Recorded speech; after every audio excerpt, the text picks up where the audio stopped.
তো নমস্কার বন্ধুরা, আজকে আমরা একটি বিষয় নিয়ে আলোচনা করব যেটি হচ্ছে এফএলএন। তো এফএলএন থেকে কিন্তু আপনাদের প্রত্যেক সিটেট পরীক্ষায় কিন্তু প্রশ্ন আসে।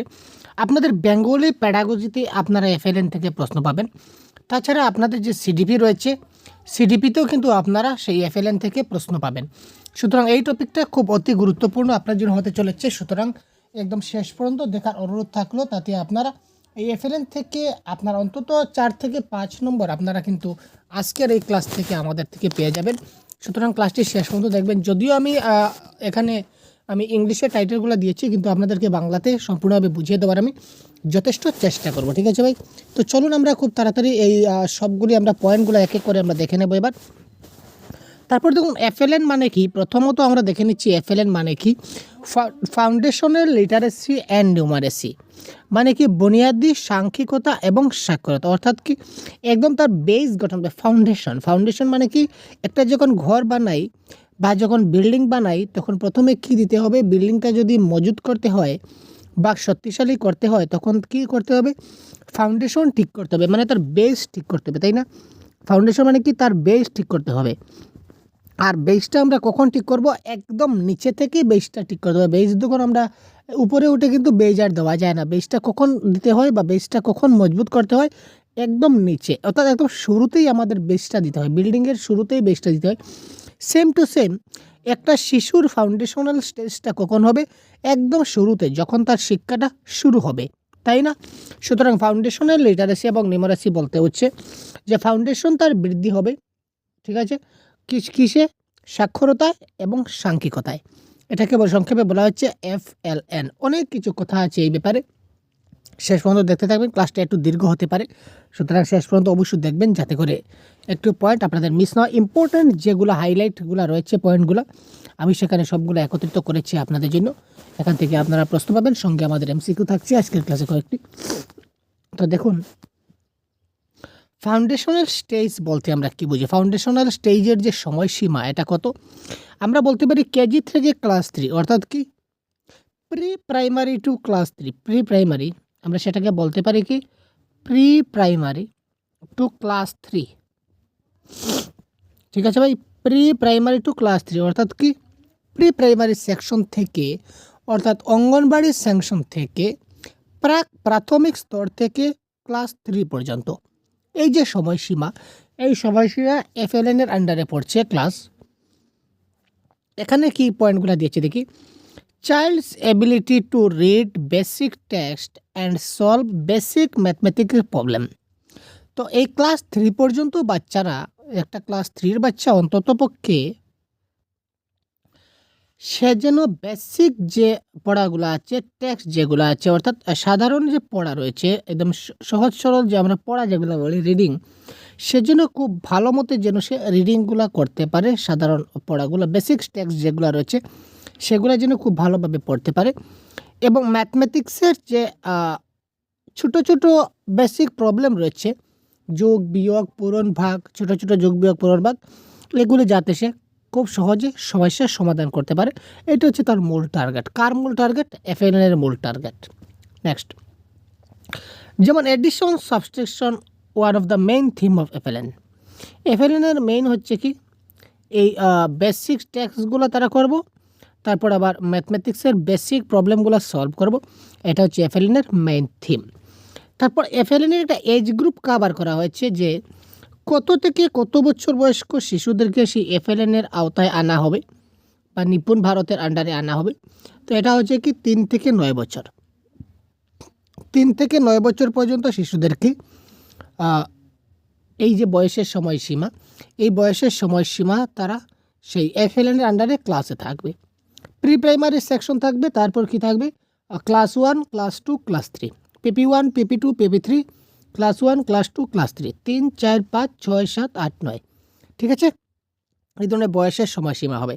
তো তারপর দেখুন এনইপি 2020 আর এফএলএন মিশনের মধ্যে কিন্তু একটা সামঞ্জস্য রয়েছে, একটা মিল রয়েছে। কোথায় রয়েছে দেখুন, এনইপি 2020 ন্যাশনাল এডুকেশন পলিসি 2020 আমাদের কি বলেছিল, our highest priority must be to achieve universal foundational literacy and numeracy FLN in primary school and beyond by 2025. NEP 2020 তো আমাদের লেখা আছে কি যে our highest priority must be, যে NEP 2020 একটা হাইয়েস্ট প্রায়োরিটি ছিল যে 100% শিশুরা ইউনিভার্সাল ফাউন্ডেশনাল লিটারেসি অ্যান্ড নিউমারেসিটা যাতে অ্যাচিভ করতে পারে, বুনিয়াদী সাংখ্যিকতা এবং সাক্ষরতা তারা প্রাইমারি স্কুলের জন্য 100% সেটা অ্যাচিভ করতে পারে সব শিশুরা, এবং সেটা 2025 2000 একটু এখানে কনফিউশন হবে না, 2025 বলেছি, সেটা NEP বলেছে, কিন্তু FLN এর কিন্তু অন্য একটা টার্গেট ইয়ার দেওয়া আছে, কোন এবারে আছে আমি এবার বলবো। তো 2025-এর মধ্যে সকল শিশুরা যাতে FLN এর মাধ্যমে সেই সাক্ষিকতা এবং সাক্ষরতা শিখে নিতে পারে।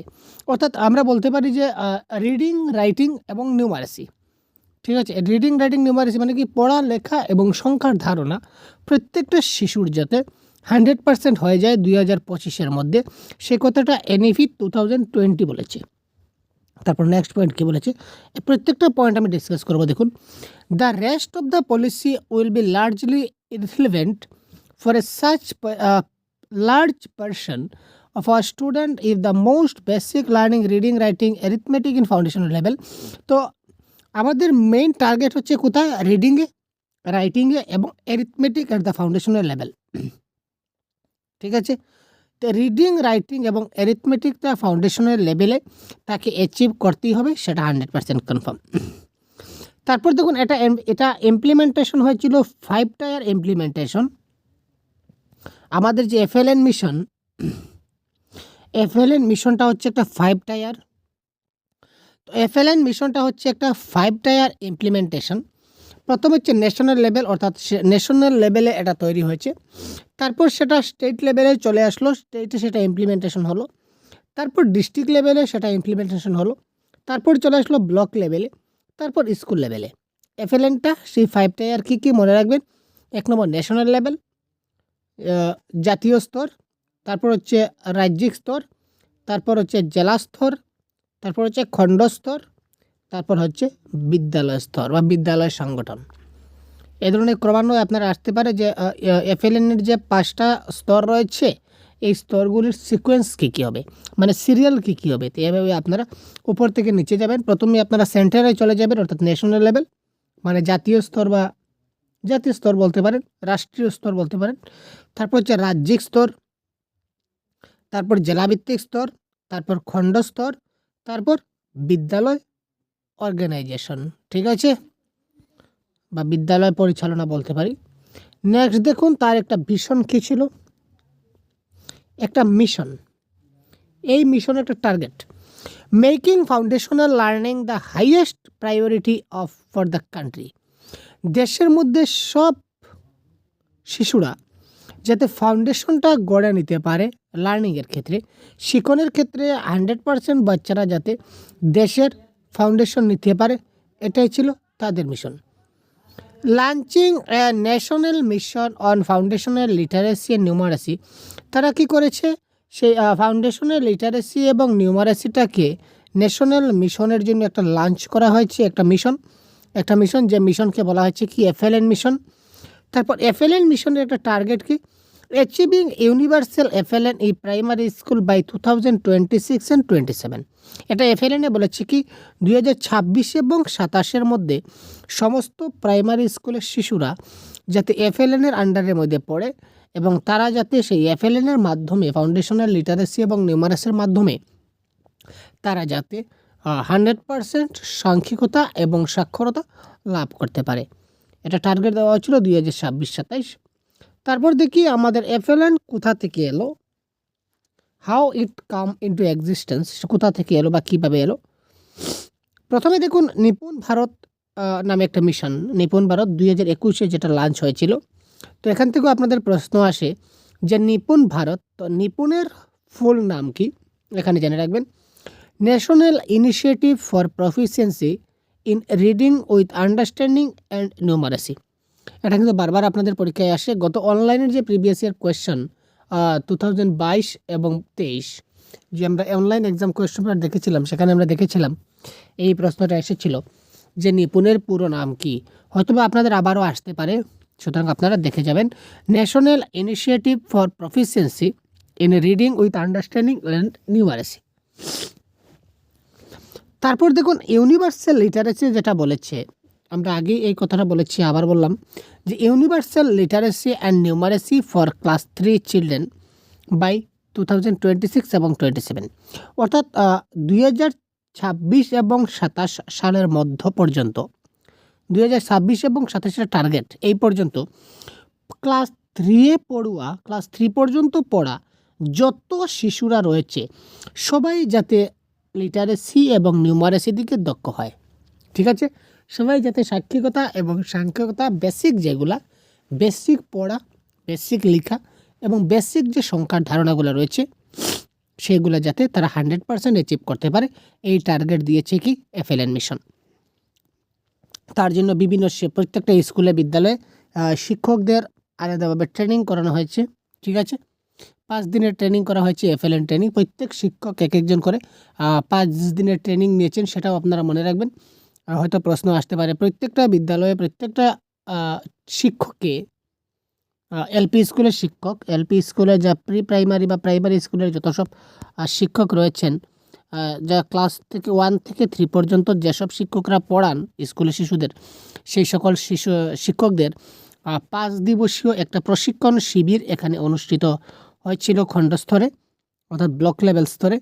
তো এখানে প্রত্যেক টিচারদের কিন্তু শিক্ষককে প্রশিক্ষণ দেওয়া হয়েছে যে তারা নিপুণ আসাম এর অন্তর্গত যে FLN মিশন আছে, তো FLN কীভাবে কার্যকর করবেন এবং FLN এর সিস্টেম মেনে কী করে পড়ালে সব শিশুরা 100% এইভাবে অ্যাচিভ করতে পারবে, বিভিন্ন পদ্ধতি, বিভিন্ন মেথড, বিভিন্ন আইডিয়াস শেয়ার করেছিলেন মাস্টার ট্রেনারগণ। তো এটা হচ্ছে সম্পূর্ণ আমাদের ন্যাশনাল স্তর থেকে তৈরি। তারপর দেখুন কিছু অবজেক্টিভস রয়েছে, কী কী আমরা দেখি। Making learner competent in doing meaningful reading and written by the time they enter grade 3। একই কথা বারবার আমি কেন বলছি, আপনাদের যাতে জিনিসটা খুব ভালো করে মাথায় থাকে যে ক্লাস 3 পড়া পর্যন্ত সব শিশুরা যাতে মিনিংফুল রিডিং এবং রাইটিং করতে পারে, যাতে এমন কিছু একটা সে পড়বে তো তার মিনিং কি এটাই যদি সে ভালো করে বুঝতে না পারলো তাহলে সেই তার রিডিংয়ের কোনো মানে হয় না। সে পড়বে, পড়ে কিন্তু তাকে বুঝতে হবে যে সে কী পড়ছে, বা সে যেটা লিখছে লেখার পর তাকে বুঝতে হবে যে সে কী লিখেছে। ঠিক আছে, এই ধরনের তাকে ক্যাপাসিটি তার মধ্যে থাকতে হবে, কম্পিটেন্ট তার মধ্যে থাকতে হবে। তারপর কী দিয়েছে দেখুন, developing the basic understanding and competencies related to numeracy and its related concept এবং ইয়ং লার্নার্স টু গ্রেড 2। ঠিক আছে, তো বেসিক যে সকল সংখ্যার ধারণা, তার একটা টার্গেট দেওয়া আছে, কোন ক্লাসে কতটুকু টার্গেট সেটা আমরা এবার দেখব। তারপর দেখুন কারিকুলার এক্সপেকটেশন,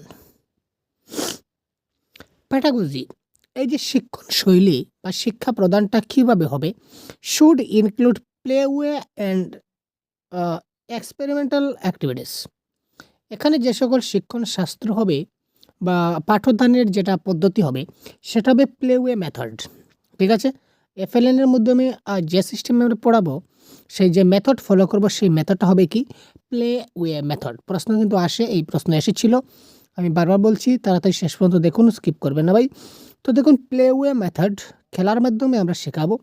তারপর এক্সপেরিমেন্টাল অ্যাক্টিভিটিস, তাদের ক্ষেত্রে কিছু এক্সপেরিমেন্ট করতে পারি, যেমন যে কোনো ব্যাপারে প্রত্যেকটাকে আমরা দেখাতে পারি যে কাগজ দিয়ে এইভাবে নৌকা বানানো যায়।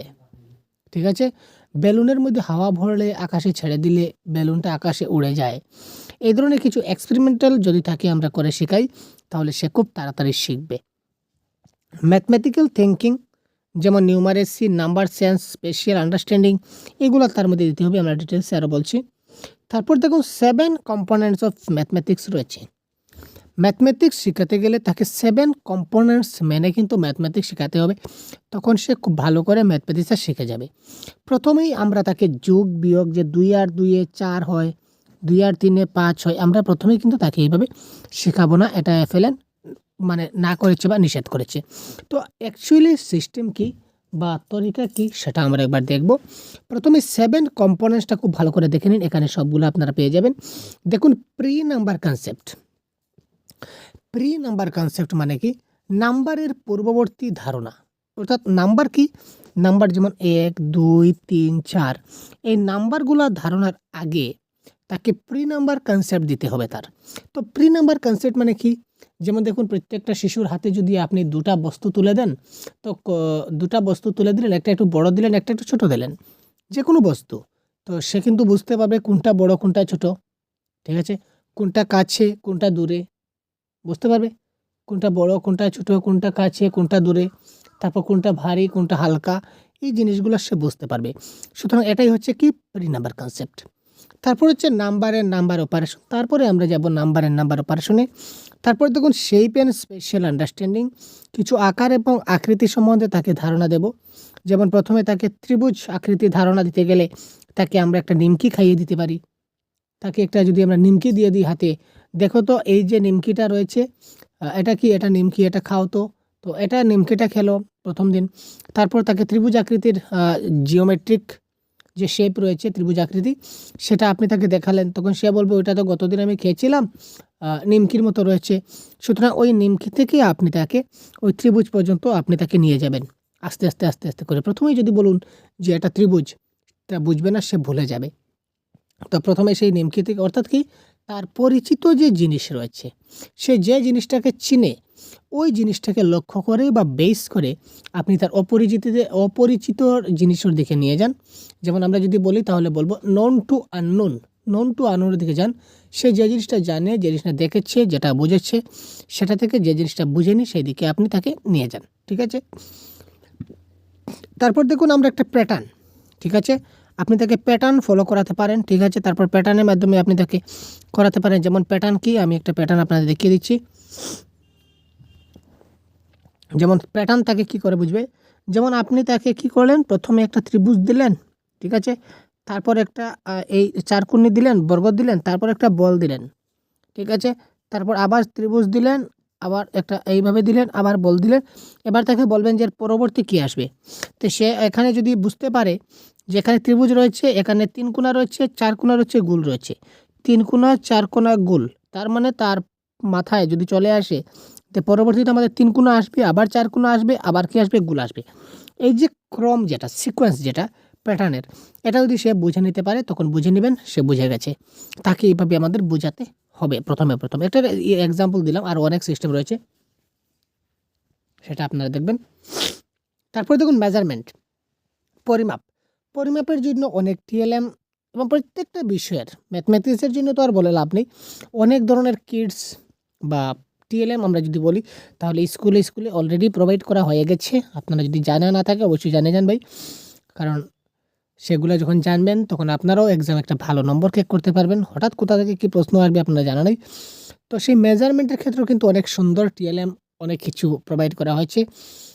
অনেক জগের মতো রয়েছে, জগ, আপনার জগ বুঝি তো, জল যে খাই জগ, তো সেই জলের জগের মতো রয়েছে কিছুটা টিএলএম।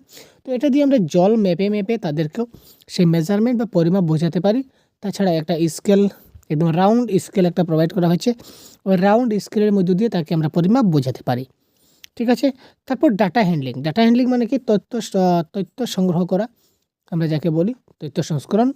তো এখানে দেখুন প্রত্যেকটা ক্লাসে 10 জন ছাত্র রয়েছে, কতজন ছেলে রয়েছে, কতজন মেয়ে রয়েছে, ঠিক আছে, কতটা ডেস্ক রয়েছে, কতটা বেঞ্চ রয়েছে, টোটাল কতটা রয়েছে, এগুলি জিনিস যদি সে খুব ভালো করে বুঝতে পারবে, এটাই হচ্ছে তার ক্ষেত্রে ডাটা হ্যান্ডলিং।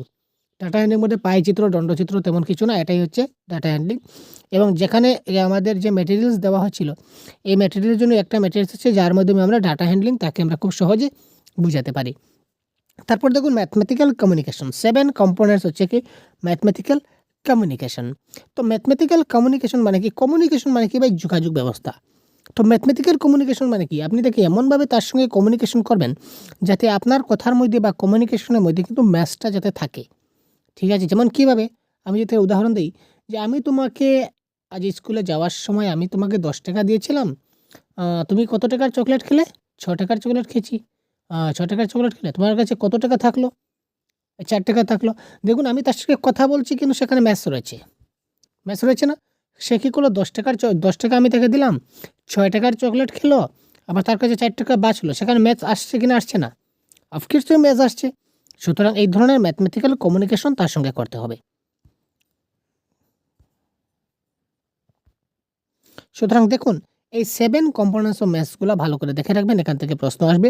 প্রথমে দেখি pre number concept number 1, 2 number number and number operation, 3 number shape and special understanding, 4 number pattern, 5 number measurement, 6 number data handling, 7 number mathematical communication. তারপর নেক্সট আমরা দেখি অ্যাসেসমেন্টের ক্ষেত্রে আমরা দেখেছি ফর্মেটিভ অ্যাসেসমেন্ট আমরা সবসময় করবো। ফর্মেটিভ অ্যাসেসমেন্টকে আমরা জানি, ফর্মেটিভ অ্যাসেসমেন্ট হচ্ছে কি অ্যাডপটিভ অ্যাসেসমেন্ট, যেটা আমাদের ফর্মেটিভ অ্যাসেসমেন্ট মানে বুঝতে পারছেন তো, মানে গঠনগত মূল্যায়ন, গঠন করতে যে মূল্যায়নের প্রয়োজন হয়, যেখানে আমরা কি করব দেখুন রিডিং উইথ কম্প্রিহেনশনের সাথে রিডিং যাতে করতে পারে, অর্থাৎ কি পড়বে কিন্তু বুঝে পড়বে, আনা বুঝে পড়বে না, পড়ে গেল কিন্তু সে কী পড়লো সেটা সে বুঝতে পারলো না, সেই ধরনের রিডিংয়ের কোনো মানে হয় না। সে পড়বে এবং কী পড়েছে সেটা যাতে সে বুঝতে পারে, এটা হচ্ছে তার অ্যাসেসমেন্ট। যদি না হয় সেটা আমরা চেক করব। তারপর reading with understanding, writing with understanding, ঠিক আছে, সে লিখবে কিন্তু বুঝে লিখবে, কী লিখছে সেটা যেন সে বুঝে যে আমি কী লিখছি। সে ভাত খাচ্ছে, সে যদি লেখে আমি ভাত খাই বা আমি ভাত খাচ্ছি বা আমি ভাত খাবো, তাকে বুঝতে হবে যে ইয়েস আমি ভাত খাবো সেটা আমি লিখছি, অর্থাৎ সেটা সে বুঝতে হবে। স্পিকিং উইথ কোহারেন্ট থট, সে বিভিন্ন চিন্তাধারার দিক দিয়ে সে যাতে কথা বলতে পারে, এই ধরনের অ্যাসেসমেন্ট করা হবে বা অ্যাসেসমেন্ট আপনাদের করতে হবে অ্যাজ এ টিচার। তারপর দেখুন ফাউন্ডেশনাল লিটারেসির ক্ষেত্রে কী বলেছিলাম, রিডিংয়ের ক্ষেত্রে রয়েছে কি রিডিং উইথ কম্প্রিহেনশন, আমরা বলেছি রিডিং উইথ কম্প্রিহেনশন আমরা বুঝতে পারছেন তো, অর্থসহ সে যাতে অর্থসহ বোধগম্যতার সহিত সে যাতে পড়তে পারে। Listening and speaking with comprehension, group interaction, সে যখন বন্ধুদের সঙ্গে কথাবার্তা বলবে, গ্রুপ ইন্টারেকশন কাজ করবে, তখন সে যেন খুব ভালো করে বুঝতে পারে, মানে শুনতে পারে, শ্রবণ দক্ষতা, এবং খুব ভালোভাবে বন্ধুদের কাছে শুনতে পারে। Writing with various purpose reflect the thought, সে তার বিভিন্ন চিন্তাভাবনার থেকে সে যেন নতুন নতুন কিছু একটা আবিষ্কার করে সেগুলো লিখতে পারে। যেমন কলম সম্বন্ধে 2টা বাক্য লেখো, ঠিক আছে, খাতা সম্বন্ধে 2টা বাক্য লেখো, তোমার মা সম্বন্ধে 2টা বাক্য লেখো, এই ধরনের যদি সে লিখতে পারে তখনই বলবেন যে তার ফাউন্ডেশনাল লিটারেসি হয়েছে বা রাইটিং স্কিল হয়েছে। তারপর দেখুন ফাউন্ডেশনাল নিউমারেসির দিকে আমরা দেখি এবার। Competent in counting, say counting অর্থাৎ সে যাতে গণনা করতে পারে, সে 1 2 3 4 সে যাতে গণনা করতে পারে। আন্ডারস্ট্যান্ডিং অ্যাবাউট নাম্বারনেসের দিক দিয়ে সাথে আন্ডারস্ট্যান্ডিং হয়। Development of mathematical thinking, mathematical চিন্তাধারা। অ্যাপ্লিকেশন, সে যাতে ব্যবহার করতে পারে, ব্যবহারিকতা, ম্যাথসের যাতে ব্যবহার, যেমন সে বাজারেও 50 টাকা নিয়ে গেল, তাকে দোকানদার যদি 20 টাকার জিনিস দিয়ে আরও 1 টাকা ফেরত দিয়ে দেয়, আর এখানে তার অনেক টাকা লস হয়ে গেল, এটা তার অ্যাপ্লিকেশন হলো না, সে যাতে অ্যাপ্লাই করতে পারে। বেসিক অপারেশন আর নাম্বারস ফর প্রবলেম সলভিং, এই যে যোগ বিয়োগ পূরণ ভাগ এই সমস্যাগুলো রয়েছে, সেই সমস্যাগুলোর এই বেসিক অপারেশন সে যাতে এই বেসিক সমস্যা যাতে সমাধান করতে পারে, অর্থাৎ কি এক কথা যদি বলি তাহলে ছোটো ছোটো যোগ বিয়োগ পূরণ ভাগ সে যাতে করতে পারে। ডেভেলপমেন্ট অফ ম্যাথমেটিক্যাল থিঙ্কিং, আবার বলেছি ম্যাথমেটিক্যাল চিন্তাধারার বিকাশ হতে হবে, এটা হচ্ছে ফাউন্ডেশনাল নিউমারেসির লক্ষ্য। তারপর দেখুন এখানে লার্নিংস কিছু গোল দেওয়া আছে, যে গোল কিন্তু আপনাদের খুব ইম্পর্টেন্ট, এই গোল থেকে কিন্তু পরীক্ষার প্রশ্ন আসে। প্রথমে 4টা স্তর রয়েছে আমি বলেছিলাম। প্রথমে হচ্ছে বালভাটিকা, দেখুন প্রথমে বালভাটিকা, তারপর হবে গ্রেড 1, তো গ্রেড 1 মানে কি ক্লাস 1, আর ক্লাস 1-এর যে পূর্ববর্তী সময় আগের সময়কে আমরা বলবো কি বালভাটিকা, ক্লাস 1-এর আগের সময়। তো প্রথমেই বালভাটিকা আসবে মানে কি, মানে সেটা হচ্ছে অঙ্গনাদি স্তর বলতে পারি, বা আমরা বলবো প্রি প্রাইমারি স্তর বা প্রাক প্রাথমিক স্তর। তারপর গ্রেড 1 মানে হচ্ছে ক্লাস 1, তারপর হবে গ্রেড 2 মানে ক্লাস 2, তারপর হবে গ্রেড 3 মানে কি ক্লাস 3। তো এবার বালভাটিকার ক্ষেত্রে শিশুরা যে গোল রয়েছে লার্নিং গোলস, সেটা কি, অর্থাৎ তারা কী কী পড়বে আমরা একটু দেখি। Recognize letter and corresponding sound, তারা কি বালভাটিকার সময় অর্থাৎ প্রি প্রাইমারির ক্ষেত্রে তাদের গোল হবে, শিখনের গোল হবে বা শিখনের লক্ষ্য হবে, অর্থাৎ তারা কী কী শিখবে, এটা একটা টার্গেট দেওয়া হয়েছে। টার্গেটটা হচ্ছে কি recognize letter and corresponding sound, প্রত্যেকটা লেটার সে চিনবে এবং লেটারের যেটা সাউন্ড থাকে সে সাউন্ডটা যাতে সে বুঝে নিতে পারে। যেমন খ, খ বলতে একটা সাউন্ড আসছে আমাদের, খ, যদি আমরা খ বলি তো আরেকটা সাউন্ড আসছে, এই যে সাউন্ডগুলা যাতে ঠিকঠাকভাবে আসে সেটা বালভাটিকার সময় হতে হয়।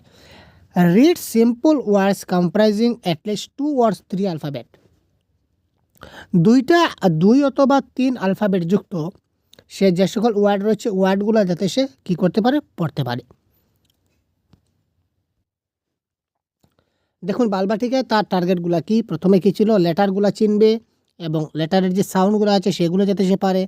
তারপর 2 থেকে 3টা আলফাবেটের যে ওয়ার্ডগুলো রয়েছে ওয়ার্ডগুলো যাতে সে রিড করতে পারে। Recognize and reads numerical up to 10, 10 পর্যন্ত সংখ্যা, 10 পর্যন্ত সংখ্যা 1 থেকে 10 বা 0 থেকে 10 আপনারা বলুন না কেন, যাই বলুন, অর্থাৎ 10 আপ টু 10 বলেছে। তো 10 পর্যন্ত সংখ্যা সে যাতে রিকগনাইজ করতে পারে, চিনতে পারে এবং পড়তে পারে। অ্যারেঞ্জ নাম্বার, অর্থাৎ ছোট থেকে বড় আকারের যে নাম্বারগুলো রয়েছে, যেমন যদি আমরা বলি 1, তারপর কি আসবে, তারপর 5 আসবে, তারপর 2 আসবে, এটা হচ্ছে ভুল সিকোয়েন্স। প্রথমে 1 আসবে, তারপর 2 আসবে, তারপর 3 আসবে, তারপর 4 আসবে, এটা হচ্ছে সিকোয়েন্স। এই সিকোয়েন্সটা যদি, এই অ্যারেঞ্জমেন্টটা যদি সে বুঝতে পারে, সেটা বালবাটিকা তাকে শেখাতে হবে। তারপর অবজেক্ট বলতে অ্যারেঞ্জ অবজেক্ট মানে কি, বড় ছোট, অর্থাৎ এখানে যদি আপনি 4টা বস্তু রেখে দেন, তো প্রথমে সবচেয়ে বড়টা রাখবে, তারপর ছোটোটা রাখবে, তারপর এর ছোটো, তারপর এর ছোটো, তারপর এর ছোটো, এই যে ক্রমান্বয়ে যে সিকোয়েন্স সেটা যাতে করতে পারে। যেমন শেপও আমরা বড় ধরে নিতে পারি, ছোটো আকার বড় আকার, এই সিকোয়েন্সে যদি সে রাখতে পারে ইভেন্টসগুলোকে বা জিনিসগুলোকে। সুতরাং এই কয়েকটা হচ্ছে কি 4টা লক্ষ্য হচ্ছে তার বালবাটিকার টার্গেট। তারপর নেক্সট গোল হচ্ছে কি গ্রেড 1 মানে কি ক্লাস 1। তো ক্লাস 1-এ একটা বাচ্চা কী কী শিখবে বা একটা শিশু কী কী শিখবে, প্রশ্ন কিন্তু এখান থেকেই আসে। বালবাটিকার গোল কী, বালবাটিকার লক্ষ্য কী, শিখনের লক্ষ্য, বা ক্লাস 1-এর লক্ষ্য কী, ক্লাস 2-এর লক্ষ্য কী, ক্লাস 3-এর লক্ষ্য কী, এই 4টাই মেইন ফোকাস। তারপর দেখুন, read small sentence consisting of at least 4 and 5 simple words in a age proximate unknown text। তারা কি করতে পারে, ছোট ছোট শব্দ, ছোট ছোট বাক্য, স্মল সেন্টেন্স, ছোট ছোট বাক্য তারা পড়তে পারে, যেখানে প্রত্যেকটাতে যেমন 4 থেকে 5টা সিম্পল ওয়ার্ডস থাকে, 4 থেকে 5 সিম্পল ওয়ার্ড বিশিষ্ট ছোট ছোট বাক্য যাতে তারা পড়তে পারে। তারপর দেখুন, read and right numbers up to 99, perform simple addition and subtraction. এখানে তারা যেমন 99 পর্যন্ত সংখ্যা, আগে ছিল 9 পর্যন্ত, 10 পর্যন্ত, এবার আমরা 99 পর্যন্ত চলে আসছি ক্লাস 1-এর ক্ষেত্রে, যে তারা যেন 99 পর্যন্ত যে নাম্বার রয়েছে, সংখ্যা রয়েছে, এই সংখ্যা যাতে তারা খুব ভালো করে পড়তে পারে এবং লিখতে পারে। অ্যান্ড পারফর্ম সিম্পল এডিশনের সহজ সহজ যে যোগ এবং বিয়োগ আছে তারা যেন সেইগুলোকে করতে পারে। ঠিক আছে, এটাই ছিল ক্লাস 1-এর টার্গেট, ছোটো করে বলছি। তারপর ক্লাস 2-এ কী বলেছে দেখুন, ক্লাস 2 মানে কি grade 2, read with meaning 45 and 46 words per minute. এখানে দেখুন ক্লাস 2-এ কিন্তু আমাদের মিনিট লাগিয়ে দিয়েছে ক্লাস 2, অর্থাৎ সময়ের একটা সমাধান আছে, যে 45 থেকে 60টা ওয়ার্ড মিনিং সহ তারা যেন পড়তে পারে। ঠিক আছে, রিড উইথ মিনিং 45-46 ওয়ার্ডস, মানে যেগুলো পড়বে সেটা মিনিং যেন সে জানে, এই ধরনের ওয়ার্ড সে 45 থেকে 60টা ওয়ার্ড সে পার মিনিটে তাকে পড়তে হবে, 1 মিনিটে। আর তারপর দেখুন, read and right numbers up to 999, অর্থাৎ 3টা 9 যুক্ত বিশিষ্ট 999, 3টা 9 যুক্ত বিশিষ্ট সংখ্যা সে যাতে কী করতে পারে, পড়তে পারে এবং লিখতে পারে। 3 অঙ্ক বিশিষ্ট সব সংখ্যাগুলো যাতে সে লিখতে পারে। তারপর সাবস্ট্রাক্ট নাম্বার আপ টু 399, 4টা 9 হবে, 3টা 9 হবে, এখানে সেই এতটুকু সে যাতে বিয়োগ করতে পারে। তারপর দেখুন grade 3, read with meaning at least 60 words per minute. এবারে সে পড়বে কত ওয়ার্ড, 60টা ওয়ার্ড, কমসে কম, অ্যাটলিস্ট মানে কমসে কম 60টা ওয়ার্ড তাকে পার মিনিটে, 1 মিনিটে 60টা ওয়ার্ডস তাকে পড়তে হবে। Read and right number up to 49, 9999 পর্যন্ত সংখ্যা সে যাতে পড়তে পারে এবং লিখতে পারে, যে কোনো সংখ্যা। সলভ সিম্পল মাল্টিপ্লিকেশন প্রবলেম, এখানে গ্রেড 3-তে আমরা মাল্টিপ্লিকেশন তার সঙ্গে ডিভিশন আপনারা বলতে পারেন, তো এখানে তার পূরণ ভাগ তার চলে আসবে, এখানে সেই জন্য বেসিক পূরণ এবং ভাগগুলো সেই জন্য খুব ভালো করে করতে পারে। আমি শুধু মেন ইম্পর্ট্যান্ট যে পয়েন্টগুলো আছে সেগুলো ডিসকাস করছি। দেখুন এখানে ইএলপিএস একটা মেথড রয়েছে, ইএলপিএস অ্যাপ্রোচ। তো ইএলপিএসের অ্যাপ্রোচের মধ্য দিয়ে আমরা এফএলএনে কী ধরনের বাচ্চাকে শেখাতে পারি এটা নিয়ে আমরা একটু আলোচনা করছি। এবার দেখুন ইএলপিএস অ্যাপ্রোচ মানে কি, ই ফর एक्सपीरियंस, तो एक्सपीरियंस विथ फिजिकल ऑब्जेक्ट, ভৌতিক বস্তুও সাথ অনুভব, অর্থাৎ যে জিনিসটা আপনার কাছে আছে, শিশু যে জিনিসটা জানে ওই জিনিস থেকে আপনি শুরু করুন। যেমন আমি আগে বলেছিলাম যে ত্রিভুজ ধারণা দেওয়ার আগে আপনি তাকে নিমকির ধারণা দিন। বললাম তো, ত্রিভুজ ধারণা দেওয়ার আগে আপনি তাকে নিমকির ধারণা দিন। তাকে একটা নিমকি খাইয়ে দিন বা খাইয়েছেন আপনি, তাকে একটা নিমকি খাওয়ালেন। তো তারপর একটা ত্রিভুজ আকৃতির একটা যখন কী বলবো শেপ, ত্রিভুজ আকৃতির একটা জিওমেট্রিক শেপ যখন আপনি তার হাতে দেবেন, তখন আপনি যখন বলবেন এটা কী ধরনের দেখতে, তখন সে বলবে স্যার এটা নিমকির মতো, গতদিন নিমকি খেয়েছিলাম। সুতরাং এটা তার এক্সপিরিয়েন্স রয়েছে ফিজিক্যাল অবজেক্টের সাথে। কারণ কি, তার কাছে ফিজিক্যাল অবজেক্ট ছিল, বস্তুর স্থায়িত্ব ছিল, বস্তুর অস্তিত্ব ছিল। কার? কোন বস্তুর? নিমকির। এটা তার এক্সপিরিয়েন্স। তারপর দেখুন, তারপর এটা থেকে কিন্তু এক্সপিরিয়েন্স থেকে তার ল্যাঙ্গুয়েজ আসবে, spoken language that describe the experience. তখন সে এই যে এক্সপিরিয়েন্স তার ছিল, নিমকি সম্বন্ধে তার এক্সপিরিয়েন্স ছিল, সে তখন কী করবে? Spoken language that describe. তখন সে কী করবে? এই নিমকি সম্বন্ধে তার যেটা ভাষা, তার যে ভাষার বিকাশ হবে এই এক্সপিরিয়েন্সের মাধ্যমে। অর্থাৎ নিমকি সম্বন্ধে সে কিছু অনেক কিছু কথা আপনাকে বলতে পারবে, যে স্যার নিমকি খেয়েছিলাম, নিমকিটা তিতা লেগেছিল, নিমকিটা নোনতা লেগেছিল, আর নিমকিটা একটু বড় ছিল, নিমকিটা একটু ছোটো ছিল, যদি আরেকটা দিতেন খুব স্বাদ লাগতো, আর খেয়েছিলাম খুব স্বাদ লেগেছে, ওটা খাওয়ার পরে জল খেয়েছিলাম, ইত্যাদি ইত্যাদি বিভিন্ন ভাষা সে ব্যক্ত করতে পারে। অর্থাৎ এই এক্সপিরিয়েন্স থেকে কিন্তু তার কী হলো? তার ল্যাঙ্গুয়েজ ডেভেলপমেন্ট হলো। এটা এল থেকে কি? Spoken language. তারপর তারপর আমরা picture that represent the experience. তারপর অনেক সময় আমরা কী করি, এই যে এক্সপিরিয়েন্স দিয়ে, এবার আমি নিমকিটাকে হাতে না দিয়ে এই নিমকিটাকে অনেক সময় আমরা নিমকিটাকে আমরা অনেক সময় বোর্ডের মধ্যে এঁকে দিয়েও তাকে দেখাতে পারি। বোর্ডে আমরা অঙ্কন করে দিলাম, দেখো তো ওটা কী ছবি। তো এর মাধ্যমেই আমরা তাকে কী করতে পারি? রিপ্রেজেন্ট করতে পারি। ঠিক আছে, পিকচারের মধ্যে আমরা শিখালাম ইএলপি। তারপর আমরা কী আসবো? Return symbol that generals the. তারপর আমরা সিম্বলের প্রয়োগ করবো। জেনারেলি ম্যাথসের ক্ষেত্রে এরকম হয়, ইএলপিএস অ্যাপ্রোচে জেনারেলি ম্যাথস শেখানো হয়, শেখানো হয়। ঠিক আছে, এটা হচ্ছে ম্যাথসের একটা অ্যাপ্রোচ। ইএলপিএস মনে রাখবেন, ইএলপিএস হচ্ছে কি? এফএলএন এর অন্তর্গত ম্যাথসের একটা অ্যাপ্রোচ। তারপর আমরা রিটার্ন সিম্বলে যাব, যে এই ধরনের 1 2 3 4 এই ধরনের সিম্বলে আমরা চলে যাব। ঠিক আছে ভাই? তারপর দেখুন, আমরা দীর্ঘ করছি না। ক্লাস 1 জন্য একটা মডিউল রয়েছে, 3 মাসের মডিউল, যেটা হচ্ছে বিদ্যাপ্রবেশ। এখানে হেলথের উপরেও কিন্তু জোর দেওয়া হচ্ছে এফএলএন মিশনে হেলথের উপর জোর দেওয়া হচ্ছে। কীভাবে দেখি? Regular health check up and health card. শিশুদের যাতে রেগুলার হেলথ চেক আপ হয় এবং হেলথ কার্ড যাতে হয় সেদিকে লক্ষ্য দেওয়া দরকার। Boosting mental and physical health, physical এবং মেন্টাল হেলথ যাতে তার বুস্টিং হয় সেদিকে ধ্যান দেওয়া। Energising breakfast in addition to mid day meal তো আমাদের স্কুলে হচ্ছে, তো মিড ডে মিলের সাথে সাথে এডিশন হিসাবে আরও প্লাস করা হবে এনার্জেটিক ব্রেকফাস্ট। ঠিক আছে, যে ব্রেকফাস্টগুলো খেলে শরীরে এনার্জি চলে আসে, সেই এনার্জিগত ব্রেকফাস্ট আমাদের এডিশন করে দেওয়া হবে মিড ডে মিল তো হবেই দুপুরে, ঠিক আছে, কিন্তু সকালবেলা যে ব্রেকফাস্ট হবে কি? এনার্জেটিক একটা ব্রেকফাস্ট হবে স্কুলে। তারপর দেখুন, এখানে এই রিলেটেড কিছু প্যাডাগজির প্রশ্ন আমরা খুব সহজে দেখছি। এম্পাসাইজ অন চাইল্ড সেন্টার্ড প্যাডাগজির উপরে এম্পাসাইজ করা হবে। Emphasize on interactive classroom including toys and materials. এখানে কিসের উপরে বিশেষ জোর দেওয়া হবে? ইন্টারেক্টিভ ক্লাসরুমের উপরে, যেখানে খেলনা থাকবে এবং ম্যাটেরিয়ালস থাকবে। ঠিক আছে, খেলনা এবং ম্যাটেরিয়ালস। আমরা আগে বলেছিলাম যে ফিজিক্যাল অবজেক্ট দিয়ে শিশুরা শিখতে ভালোবাসে, সুতরাং ফিজিক্যাল অবজেক্ট দিয়ে আমাদের শিশুরা শিখবে, সুতরাং টয় অ্যান্ড ম্যাটেরিয়ালস দ্বারা তারা শিখবে। আর প্যাডাগজিতে হবে কি? আমরা আগে বলেছিলাম প্লে বেসড অ্যাক্টিভিটি বা toy based pedagogy. Activity based, experimental learning, play based, story telling based আমরা বলেছিলাম। ঠিক আছে, স্টোরি টেলিং বেসড। আচ্ছা, এবার চলুন, এবার আমরা খুব সহজে কয়েকটি এমসিকিউ আমরা সলভ করব, তারপর আমরা আজকের ক্লাস থেকে বিদায় নেব। দেখুন, আমরা কয়েকটি প্রশ্ন জেনে যাই। A new education policy recommended by NEP 2020 for FLN achievement. FLN অর্জনের জন্য এনইপি 2020 দ্বারা প্রস্তাবিত একটা নীতি। তো এই নীতিটা কি?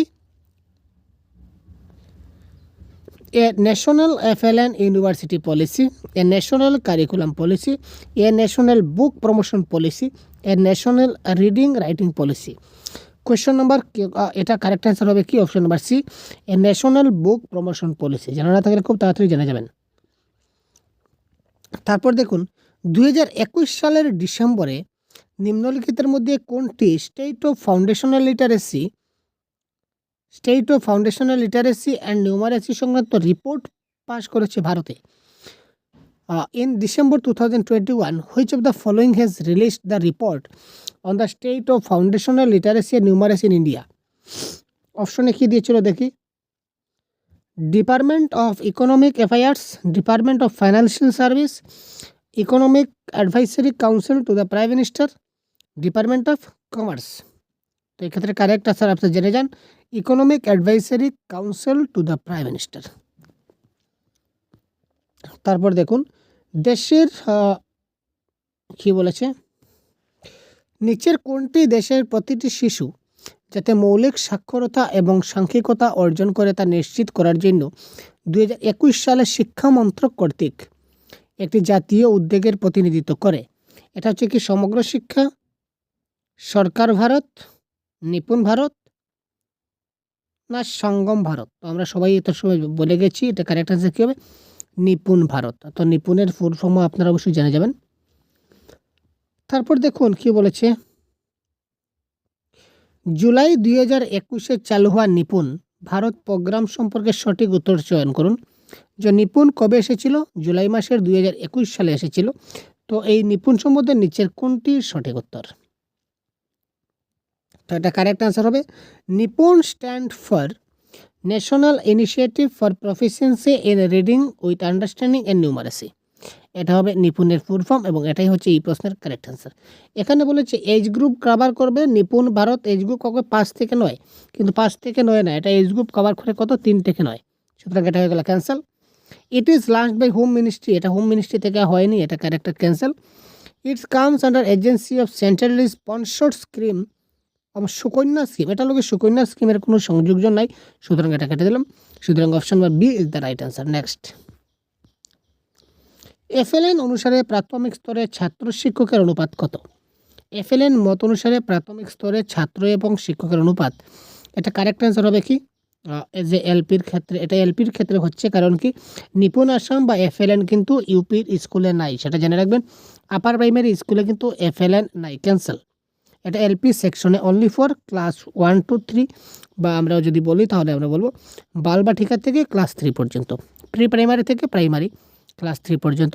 ইউপির ক্ষেত্রে কিন্তু এটা নাই, এটা ক্যান্সেল। তো সুতরাং এখানে এফএলএনের শিক্ষক হবে কি 30:1, অর্থাৎ 30 জন যে স্কুলে ছাত্র থাকবে তার এগেনস্টে একজন শিক্ষক দেওয়া হবে 30:1। যদি 30 জনের বেশি থাকে তাহলে 2 জন টিচার প্রদান করা হবে স্কুলে। অ্যাকর্ডিং টু এফএলএন, এই প্রশ্নটা বারবার এসে, according to FLN by what percent cumulative brain develops at 6 years of age? এফএলএনের মতে 6 বছর বয়স পর্যন্ত কত পার্সেন্ট মস্তিষ্কের বিকাশ হয়? 6 বছর বয়সে কত পার্সেন্ট ক্রমবর্ধমান মস্তিষ্কের বিকাশ হয়? এটা কারেক্ট অ্যান্সার হবে কি 85% ইজ দ্য রাইট অ্যান্সার।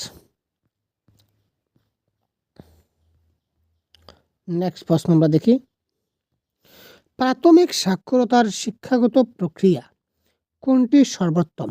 অর্থাৎ কি pedagogical process in the early লিটারেসির ক্ষেত্রে কোন পদ্ধতিটা সবচেয়ে ভালো পদ্ধতি? Teaching method, learning method, play way method, none of this. আমরা এতক্ষণ পড়ে এলাম যে আর্লি লিটারেসিটা কিসের মাধ্যমে হয়? এফএলএনের মাধ্যমে হয়। আর এফএলএন কোন মেথডকে সাজেস্ট করে? প্লেওয়ে মেথড বা টয় বেসড মেথড। তো প্লেওয়ে মেথড এখানে কারেক্ট অ্যান্সার, তাই না? নেক্সট, নিপুণ ভারত মিশনের উদ্দেশ্য হলো শিশু অবশ্যই পড়া এবং লেখায় দক্ষতা অর্জন করবে যখন শিশু এন্টার স্কুল, যখন স্কুলে ভর্তি হবে, রিচেস ক্লাস 3 যখন ক্লাস 3 পর্যন্ত পৌঁছবে, আর রিচেস ক্লাস 6 যখন ক্লাস 6 পর্যন্ত পৌঁছবে।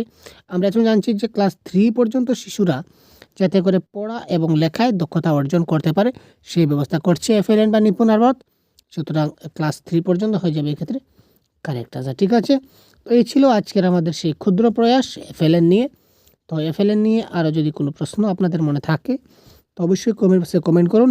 এফএলএনের সম্বন্ধে আর অনেক কিছু কথা বলার ছিল, নিপুণ আসাম, নিপুণ ভারত, আর অনেক, এটা একটা অনেক বড় টপিক, সেই টপিকটা অনেক বড় হবে, একদম মানে কী বলবো আপনাদের 4-5 ঘন্টার ক্লাস নিলেও সেটা 100% শেষ হবে না। সুতরাং তারপরেও আমরা একটা বেসিক ধারণা, একদম ছোট্ট ধারণা আপনাদেরকে দেওয়ার চেষ্টা করছি। তো কেমন লাগছে অবশ্যই জানাতে ভুলবেন না। পরবর্তীতে যদি সম্ভব হয়, যদি সময় পাই, তাহলে অবশ্যই আরও ডিটেলসে আরও এক্সপ্লেন করার চেষ্টা করব। আপাতত এগুলি জানলেই কিন্তু আপনাদের খুব ভালো লাভ হবে এবং এখান থেকে জেনারেলি ঘুরিয়ে ফিরিয়ে প্রশ্ন আপনাদের আসে। ধন্যবাদ, ভালো থাকবেন। পরবর্তী অন্য একটা ক্লাসে আবার কথা বলব। জয় হিন্দ।